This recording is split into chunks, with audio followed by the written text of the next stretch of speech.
Assalamualaikum warahmatullahi wabarakatuh. Alhamdulillah, wassalatu wassalamu ala rasulillah Sayyidina Muhammad ibn Abdillah wa ala alihi wa sahbihi wa man wala wa la hawla wa la quwata illa billah, amma ba'd. Ikhwani rahimakumullah, saya ingin membahas tentang masalah liberalisme. Liberalisme saat sekarang cukup dikenal oleh masyarakat Indonesia. Apa itu sebenarnya liberalisme? Liberalisme adalah satu faham yang menganut kebebasan. Jadi liberalisme itu adalah satu aliran yang tidak mau terikat oleh aturan manapun. Jadi liberal artinya bebas. Maka dengan pengertian ini, seorang muslim yang mengaku sebagai penganut Islam liberal berarti dia telah meletakkan dirinya pada satu kaidah, sekalipun dia itu ber-KTP Islam tapi tidak mau diatur oleh syariat Islam. Ya, apa itu syariat dari Al-Quran maupun hadis. Yang penting aturan main yang biasa difahami oleh umat Islam mainstream itu ditolak oleh orang-orang yang menamakan diri sebagai Islam liberal. Ikhwani rahimakumullah, kalau kita bicara tentang liberalisme ini di Indonesia sekarang sudah sangat luar biasa, memprihatinkan. Perkembangan mereka sudah hampir menyeruak di seluruh lini kehidupan bangsa Indonesia ini. Kaum liberal seringkali memberikan jargon-jargon tertentu atau istilah-istilah tertentu yang belum tentu difahami oleh masyarakat secara umum. Tapi hakikatnya jargon-jargon ini menandakan sebagai pengikut Islam liberal. Apa itu antara lain? Yaitu istilah Islam Nusantara. Nah, kalau kita mendapati satu tulisan atau satu jargon atau banner atau apa sajalah tertulis Islam Nusantara, maka sesungguhnya di balik Islam Nusantara itu tiada lain ada orang-orang liberal yang bermain. Termasuk juga kalau ada tulisan atau komentar atau apa saja yang mengatasnamakan Islam bangsa atau Islam toleran atau juga Islam ramah atau juga Islam moderat, Islam inklusif.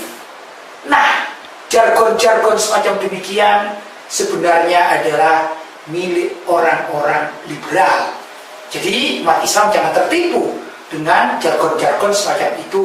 Ketahuilah bahwasanya di balik istilah itu ada komunitas yang mengaku dirinya Muslim tapi tidak mau terikat oleh syariat manapun.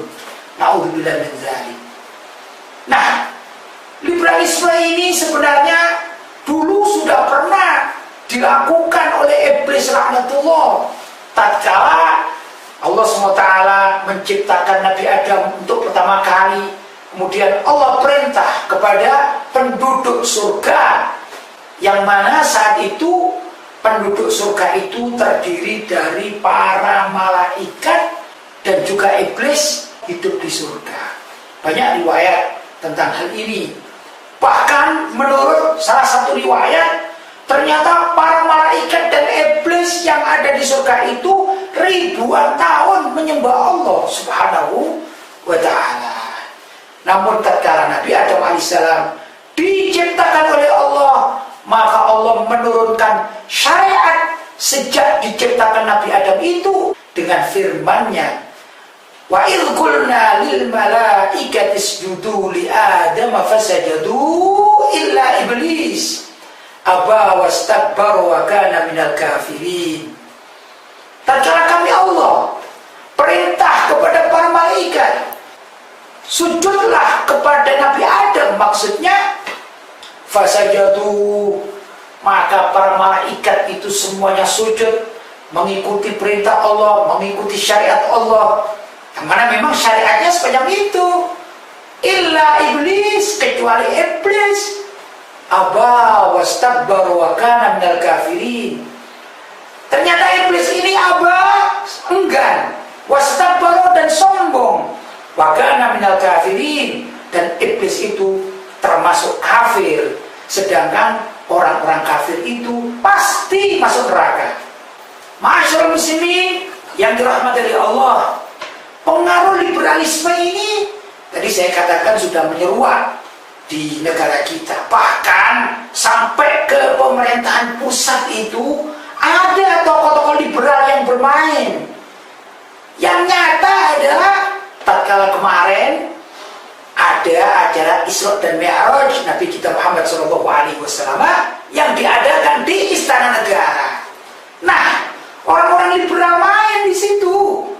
Maka mereka sengaja menyeting pembaca Al-Qur'annya diambilkan dari dosen liberal, dosen dari salah satu perguruan Islam, tapi benar-benar menganut liberal, yaitu Muhammad Yasir Arafat.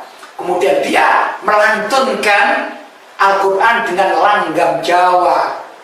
Mereka ingin menampakkan penolakan terhadap Arab, padahal Al-Quran ini sebenarnya sesuai dengan firman Allah Subhanahu wa taala, "Inna anzalnahu Qur'anan Arabiyyan."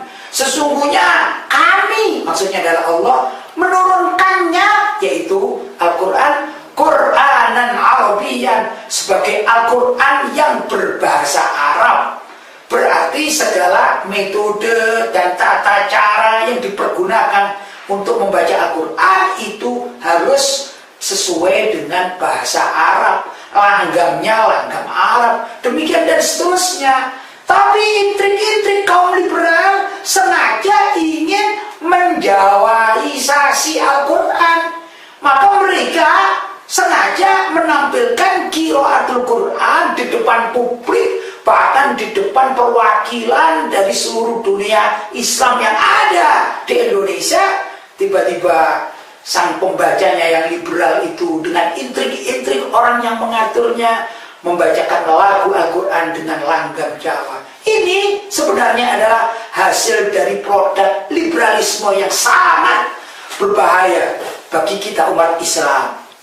Ma'asyiral muslimin, kalau kita sebagai umat Islam berkewajiban untuk melestarikan akidah Ahlus Sunnah wal Jamaah dari rongrongan aliran-aliran sesat, termasuk juga aliran liberal. Ini memang aliran sesat yang tidak bisa ditoleransi oleh umat Islam. Kalau kita jujur bahwa sesungguhnya Kiai Haji Hasyim Asy'ari sebagai pendiri Nahdlatul Ulama atau NU telah menulis dalam buku yang digubahnya, yaitu Risalah Ahli Sunnah wal Jamaah, ada satu pasal yang mengatakan faslun fi bayani tamassuki ahli Jawa bimadhabi ahli sunnah wal jamaah. Pasal yang menerangkan tentang berpegang teguhnya orang-orang Jawa alias orang-orang Indonesia bimadhabi ahli sunnah wal jamaah, dengan mazhab ahli sunnah wal jamaah. Siapa itu orang-orang ahli sunnah wal jamaah? Tiada lain sesuai dengan sabda Nabi Muhammad SAW, "Ma ana alaihi wa ashabi." Kata Nabi, yang aku, maksudnya di sini aku, Nabi Muhammad ya, yang aku ada pada garis itu, ada pada golongan itu, sekaligus dengan para sahabatku.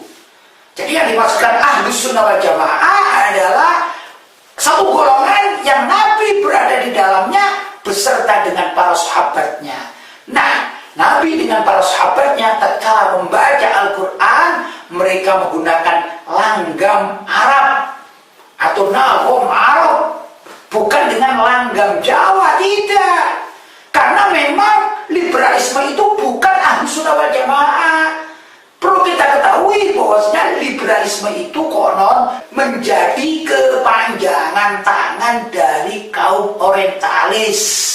Siapa orientalis? Adalah orang-orang barat, orang-orang kafir yang ingin mempelajari Islam atau keislaman bukan untuk diamalkan, bukan untuk diyakini kebenarannya, tapi justru mempelajari keislaman. Menurut mereka dicari celahnya. Apabila ada kesalahan, tapi tentunya dalam standar mereka, orang-orang non-muslim, orang-orang orientalis, kesalahan dalam standar mereka itu kemudian di-bold up sedemikian rupa dengan kata-kata yang luar biasa indah, tapi sebenarnya tujuannya untuk menghancurkan umat Islam.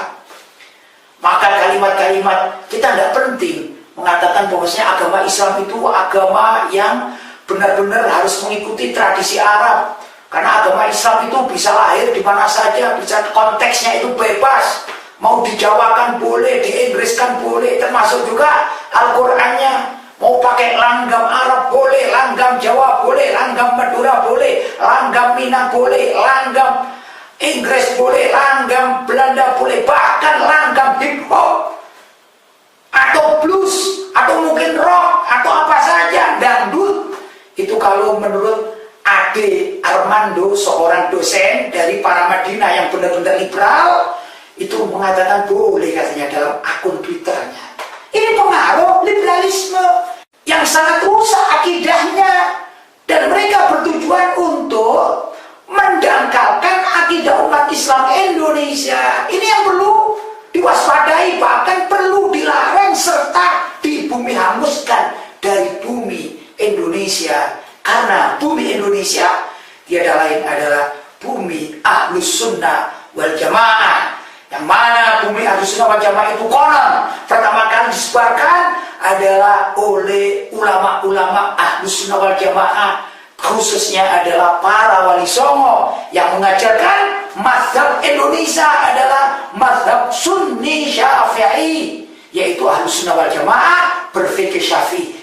Itulah sebenarnya ajaran Islam yang murni bagi bangsa Indonesia, bukan yang lain, bukan liberalisme, apalagi naudzubillah Syiah misalnya, ini juga bukan, Wahabi juga bukan. Indonesia adalah bermazhab Ahlus Sunnah wal Jamaah, mengikuti mazhab Syafi'i.